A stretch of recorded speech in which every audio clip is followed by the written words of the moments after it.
So guys अभी हमारा दर्शन हो चुका है। अंदर फ़ोन कैमरा कुछ भी अलाउड नहीं था बाहर रखने के लिए।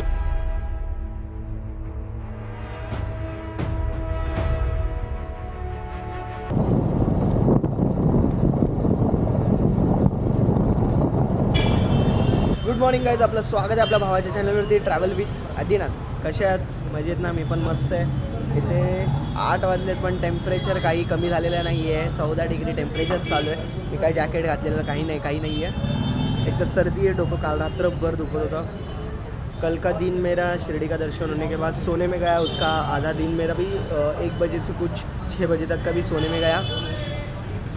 रात को सोया, अच्छे से नींद अच्छी ली और मुझे सुबह जल्दी निकलना था संभाजी नगर के लिए, जहाँ पे हम लोगों को घृष्णेश्वर मंदिर है जो भी 12 ज्योतिर्लिंगों में से एक है, और अपना बीबी का मकबरा और एरुला केव्स है वो भी देखना है, और अजिंठा लेणी भी देखनी है। 4 स्पॉट अपने को 2 दिन में करने हैं। भी कैसा मैनेजेबल होता है मुझे मालूम नहीं, देखते कैसे जितना हो सके उतना हम लोग जल्दी कवर कर पाएंगे होपफुली। अभी एक उडुपी करके होटल है, वहाँ पे आया हूँ शिरडी में, और नाश्ता करूँगा अच्छा खासा, और फिर यहाँ से निकलूँगा संभाजी नगर के लिए। यहाँ से कुछ अभी एरुला केव्स और घृष्णेश्वर मंदिर 95 किलोमीटर है। थोड़ा आवाज़ में डलपन दिख रहा है क्योंकि सर्दी ने बहुत दिमाग खाया है मेरा। और यहाँ पे यार देख सकते हो कितना कॉस्टली है सब चीज़ें। प्लेन डोसा जो मैं और सोनू खाते हैं वो 30 रुपीज़ का है, यहाँ पे 135 रुपीज़ का है। सो कुछ कर नहीं पाएंगे, ठीक है जो होगा देखा जाएगा। अभी निकलते, बाहर आया तो पैसे का सोचना नहीं है इतना मुझे, वो मैं दिखा रहा था आपको एग्जाम्पल। सो अभी निकलते और सीधा जो भी बातचीत है, जो भी एक्सप्लेनेशन है, इन्फॉर्मेशन है, जो भी अपने जहाँ पे जा रहे घूमने, उसका मैं आपको बाइक पे दे दूँगा। अभी बाइक को अभी कुछ 9 बज गए। सो चलो जाते खाते कुछ नाश्ता, और अपना गाड़ी को अभी लॉक लगा है, बहुत बड़ा इतना बड़ा लॉक लगा है, इतनी बड़ी जाड़ चैन है, कुछ 200 रुपये का ही मेरा यही हो गया सिर्फ। देखते हैं अभी। सो चलो। सो गाईज फायनली आपण शिर्डीमधून निघालेलो आणि शिर्डीला शेवटचं बाय बाय करूया। आणि इथून आता माझ्या लेफ्ट हँड साईडला थोडं गेलो ना आपण पुढे की इथून प्रसादालय आहे, तर मग तिथे मी रात्रीचं तिथे मी डिनर केला। खूप उत्कृष्ट जेवण मिळतं इथे, तुम्ही आलात की नक्की इथे ट्राय करा। आणि इथे भरपूर गर्दी असते, लाखापर्यंत पब्लिक जेवते एका टायमाला। तर आता आपण इथून आपला रूट कसा सांगतो मी तुम्हाला। कोपरगाव, तिथून वैजापूर नंतर आपण सरळ निघणार आहोत लासूरगाव नंतर आपण जाणार आहोत काहीतरी कसबा खेड म्हणून एक आहे, तिथे जाणार। तिथून आपण घृष्णेश्वर मंदिर, आणि घृष्णेश्वरच्या मंदिरापासून 1 किलोमीटर अंतरावरतीच ना आपले एरोला केव्ज आहे, आणि तो पण आपण एक्सप्लोर करणार आहोत आजच्या दिवसात। आणि तिथून आपण पॉसिबल झालं तर आज रात्रीच आपण बीबी का मकबरा पण करायचा आहे, बट बघूया कसं काय हा प्लॅनिंग होतोय। शिर्डीतून आपण जस्ट बाहेर निघेपर्यंत नाही, थोडे रस्ते खराब आहेत, त्यामुळे थोडी सावकाश गाडी चालवा, आणि पेट्रोल पंप तर तुम्हाला एकदम भारी भरपूर भेटतील। इथून आता हायवेला लागूया गाईज, आणि मग आपण तुमच्याशी संवाद साधतो। आता थोडं ट्रॅफिक पण आहे, सकाळची वेळ, तर निघूया इथून पहिले। सो गाईज आपण शिर्डीतून थोडेफार पुढे आलेलो आहे, आणि काल खूप थकलेलो, त्यामुळे काही अशी एनर्जी वाटत नव्हती, बट आज खूप मजा येते बाईक चालवायला। आणि हे सकाळचं वातावरण एकदम मस्त लाभदायक आहे माझ्यासाठी।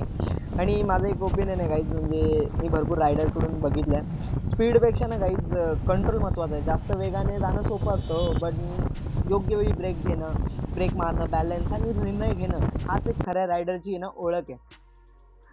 आपला सगळा खेळ आहे ना गाईज, आपला सगळा खेळ क्लच, ब्रेक, ॲक्सिलेटर आणि या तिघांमध्ये बॅलन्स आहे, त्याच एक रायडर खरा तयार होतो। मला तुम्ही कमेंट करून सांगा खरं आहे की नाही। आणि ना गुड रायडर फास्ट चालवण्यात, ओ थांबा त्याने कसं कंट्रोल केली बघा गाडीने, म्हणजे पुढचा तुम्हाला द्यायचा 70%, खालचा 30%, तर गाडी चांगली कंट्रोल होते। चांगला रायडर आहे ना गाईज, फास्ट बाईक चालवून नाही तर सेफ गाडी चालवून आहे ना तो तयार होतो। सो गाईज एका ठिकाणी आपण थांबलो, इथून काहीतरी आपलं घृष्णेश्वर मंदिर काहीतरी 35 ॲप्रॉक्स 35 किलोमीटर राहिलं। खूप थकलेलो, तर एक चहा पिऊया तिकडे हॉटेलमध्ये, ते छान होतं प्यायलो। तर म्हणलं इथे खूप चांगलं हॉटेल आहे, प्रशस्त हॉटेल आहे म्हणून इथे चहा प्यायला थांबलो. सो आता चहा पिईन, थोडं रिलॅक्स करेन की घशाला जरा गरम गरम शेक हवा आहे. रात्री शेक घेईन गरम गरम, भेटला पाहिजे रात्री गरम शेक. थंडी आहे अजून पण 11 वाजले तरी जाणवत आहे थोडीफार छान थंडी. सो आता चहा पिऊया. चीयर्स. तुमच्याबरोबरच अजून कोणाबरोबर करणार चीयर्स? सोलोमध्ये काय करू शकत नाही ना. सो माझ्या तर इथे फुल एन्जॉय. तर रस्ते 80% ओके, 20% खराब आहेत. डझंट मॅटर, पण रस्ता टॉप आहे, चालून जाईल. सो चला निघूया आता चहा पिऊन, पटकन निघू. 35 किलोमीटर राहिलं, 12पर्यंत टच करू तिथे. दर्शन घेऊ व्यवस्थित आणि काय मचूया मग. चला.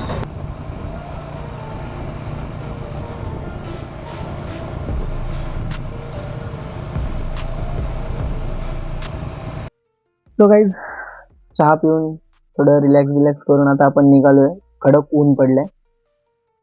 12 वाजलेले आहेत. 12च वाजलेत. तर घृष्णेश्वर हे थोडंफार मी तुम्हाला त्याच्याबद्दल माहिती सांगतो. घृष्णेश्वर हे 12 ज्योतिर्लिंगातले शेवटचं टप्पा आहे. बट आपण पहिलेच करतो कारण की परत ह्या साईडला येणं होईल नाही होईल आपल्याला काही माहीत नाही. म्हणून तर आणि या ज्योतिर्लिंगाचं इथे फक्त एक लिंग नाही तर शून्यातून उभं राहणारं अनंत प्रकाशाचं हे प्रतीक मानलं जातं, असं पहिल्यापासून मी ऐकत आलोय. तर मंदिराची आकाराने लहान आहे, पण अर्थाने सांगतो की मोक्षासाठी आणि मोठेपणा नाही, पण शुद्ध भाव आणि हवा हेच आहे. तर स्थानिक परंपरेनुसार आजच्या मंदिरात ही ना प्राचीन मूळ ज्योतिर्लिंगांपासून आहे ना अवशेष आतमध्ये लपलेले आहेत आत्ता पण. तर मंदिराची काही शिल्प आहेत ना अशी कोरलेली आहेत ना गाईज, की जे की देवांना नाही तर आपल्या धर्माला आधारित आहेत असा अर्थ घेतला जातो पहिल्यापासून. आणि 101 शिवलिंगांची पूजा करणारी भक्तीमुळेच शिव स्वतः इथे प्रकट झाले होते ह्या मंदिरामध्ये, अशी काही माहिती आहे घृष्णेश्वर मंदिराची. आणि आता मग पोहोचू. सो फाइनली पब्लिक, अभी हम लोग घृष्णेश्वर ज्योतिर्लिंग पहुंच चुके हैं. अच्छी खासी भीड़ है. अभी नीचे मैंने बैग रख दिया और सब कुछ अभी मतलब एक ये रहता है थाली का, मतलब जो भी थाली के अंदर फूल है, सब चीज़ें हैं. 100 रुपये के आसपास है सब. ये वो अभी अर्पित करूँगा मैं भगवान शंकर को. फिर देखते आगे कितना भीड़ है. ये बोले कि 1-1.5 घंटा तो लगेगा दर्शन करने के लिए. देखते अभी उस हिसाब से कितना मिनट लगता है अपने को. चल के तो अभी 2 मिनट में हम लोग पहुँच जाएंगे ऊपर. सो चलो जाते आगे, देखते दर्शन के लिए कितना टाइम लगता है. अंदर कैमरा अलाउड है या नहीं है मुझे भी नहीं मालूम, वो भी चेक कर दे. ठीक है. सो चलो. सो गाइस, अभी हमारा दर्शन हो चुका है. अंदर फ़ोन कैमरा कुछ भी अलाउड नहीं था, बाहर रखने के लिए रखा था. तो अभी यहाँ पे शूज़ स्टैंड है. कुछ एक शूज़ के कुछ 5 रुपीज़ लेते हैं, ऐसे समझो. जो मेरे 5 रुपये दे दिए मैंने, और कैमरे अपने 40 रुपये हो गए. कैमरा विथ अपना मोबाइल था उसके 40 रुपये हो गए. तो अभी जा रहे. दर्शन हुआ अच्छे से, बहुत अच्छे से. छोटे छोटे कोरी काम किए यहाँ पे. और मंदिर में बाहर से दिखाने का ट्राई करता हूँ क्योंकि अंदर हम लोगों को कैमरा अलाउड नहीं किया था. तो मैं बाहर से जितना हो सके उतना दिखाने का ट्राई करता हूँ. तो देखो, वो देख सकते हो, तो जो शिखर दिख रहा है वही है वो.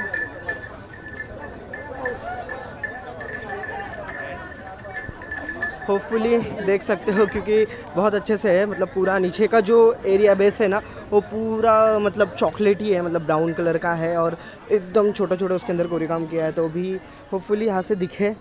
मैं ट्राई तो कर रहा हूँ कि दिखे यहाँ से, बट आई थिंक नहीं दिखेगा यहाँ से भी. तो अभी देखते. चलो जितना हो सके उतना मैं कवर करने का ट्राई किया, बट अभी हो नहीं रहा है तो कुछ कर नहीं सकते.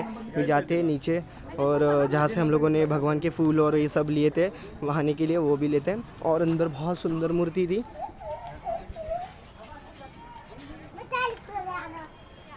ये मंदिर है.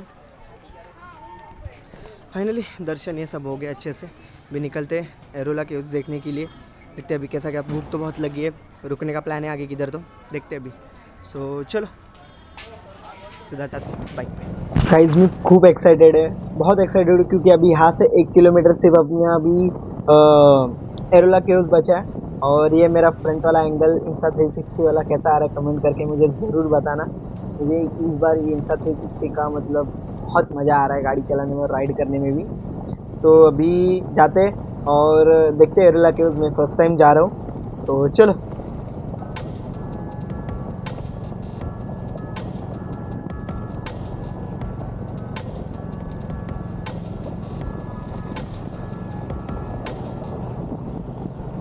सो फायनली गाईज आपण म्हणजे आता आपण एरोला केव्ज आलेलो आहे. इथे 200 वर्ष पुराणे लेण्या आहेत इथे आपल्याला त्या बघायला भेटतील आता. आणि काहीतरी इथे हे लोक बोलतात की 10 नंबर आणि 16 नंबर लेणी ही सर्वात महत्त्वाची लेणी आहे. 2 लेण्या केल्या की तुम्ही पूर्ण एरोला केव्ज कंप्लीट केलं असं आपण समजू शकतो.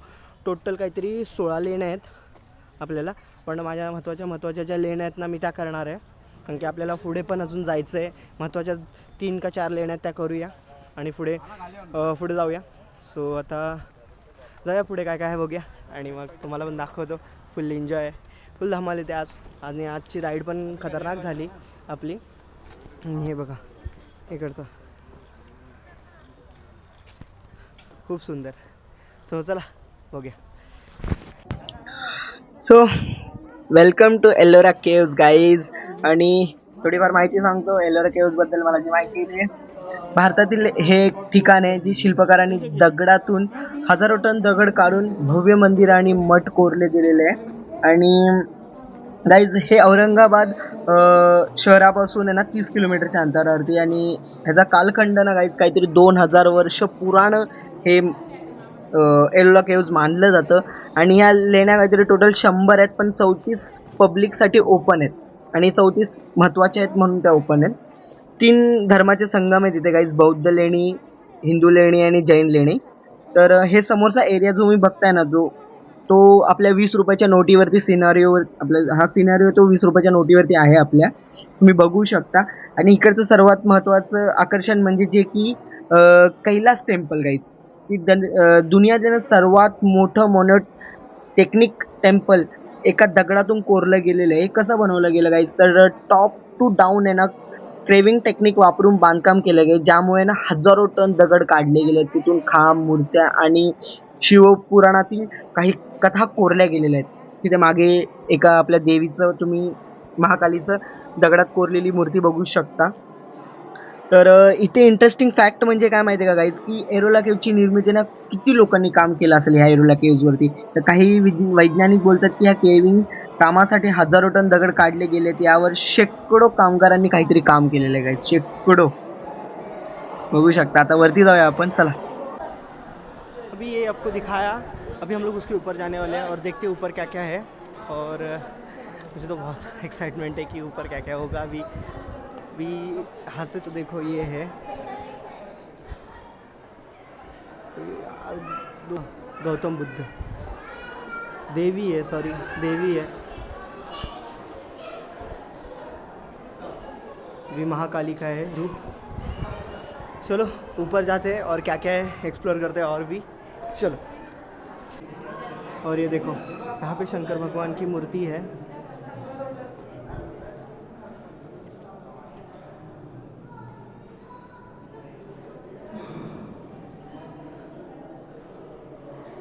दो 2000 साल पुराना है गाइस, ये 2000 साल पुराना है. देखो ये छोटी छोटी गोरेगांव की है. बहुत अंधेरा है यहाँ पे. और देखो अंदर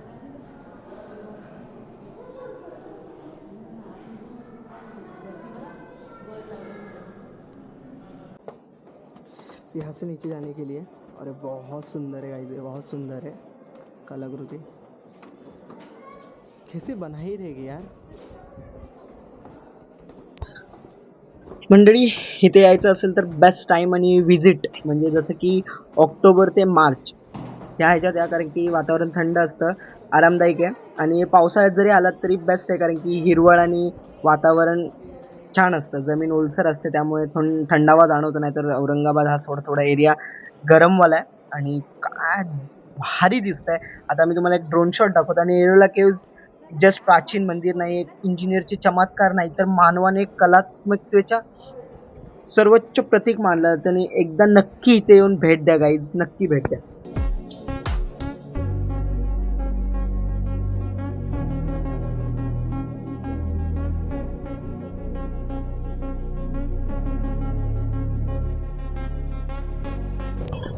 सो फाइनली गाइज अपना एलोरा केव्स देख के हो चुका है. और अभी हम लोग एक घाट का प्रारंभ कर चुके हैं. मतलब तो देख सकते हो 1 वे रोड है. तो अभी कुछ 4:30 बज के गए और अभी हम लोगों को संभाजी नगर पहुँचते पहुँचते कुछ शाम के 6 बज सकते, क्योंकि अभी कुछ मैंने लंच किया, जो 1 बजे करना था वो 3 बजे लंच किया है। तो अभी देखते हैं बीबी का मकबरा होता है नहीं होता है। जल्दी पहुंच पाया तो मैं बीबी का मकबरा आज ही कर दूंगा, बट उसका ब्लॉग अलग आएगा। अभी जाते और रूम देखते संभाजी नगर में, तो चलो। So good afternoon, good evening, sorry guys. अभी जस्ट मैं एक होटल में रुका हूँ और ये होटल है, ये को दिख रहा है नहीं दिख रहा है मुझे मालूम नहीं। और ये देखो अभी मुझे कुछ 2 दिन के 3000 रुपये 3000 रुपीज़ बोले हैं, और अच्छा है रूम में। रूम देखा बहुत डिसेंट है।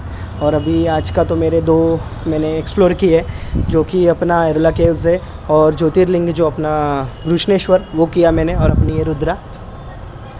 सो बहुत इन्जॉय किया, थका हूँ बहुत। अभी जाके थोड़ा रेस्ट करूँगा, कुछ खाना खाया वहाँ पे एरोला केव्स के बाजू में एक होटल था, डिसेंट खाना था, भी हो गया। यहाँ से निकलते मतलब यहाँ पे जाके अभी रूम पे जाके थोड़ा फ्रेश विश होके मैं थोड़ा आराम करूँगा। और शाम को मेरे यहाँ के संभाजी नगर के मेरे दोस्त हैं, उनसे मैं एक मिलने जाने वाला हूँ। तो उनसे भी मिला हो या ना मिला हो, मुझे अभी तक कंफ्यूज्ड है, तो देखते कैसा क्या होता है। सो चलो गाइज़, होपफुली गाइज़ ये मेरा ब्लॉग आपको पसंद आया रहेगा, तो लाइक सब्सक्राइब कमेंट ज़रूर करना, और मिलते हैं ऐसे नए ब्लॉग के साथ। तब तक ride hard, ride safe, take care guys, love you love you love you.